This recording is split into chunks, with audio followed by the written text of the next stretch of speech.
Hello guys, in this video I'm going to show you how to enable the video playlist mode on the VLC application. But first of all, I just want to mention, please don't forget to subscribe to our channel, because at 100,000 subscribers we are going to show you our YouTube revenue statistics and growth strategy, how to make money online. So let's jump into it. First of all, open the application on your device. Tap to the More button under the playlist option at the left side on the screen and go to the Settings section.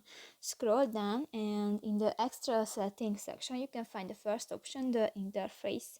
In the Video section you can find the second option, the Video Playlist mode, the play all videos starting with the on you clicked one. And if you want to enable, just click to the next square icon and new this function is enabled. So that's pretty much it for this video guys. See you in the next one. Bye bye.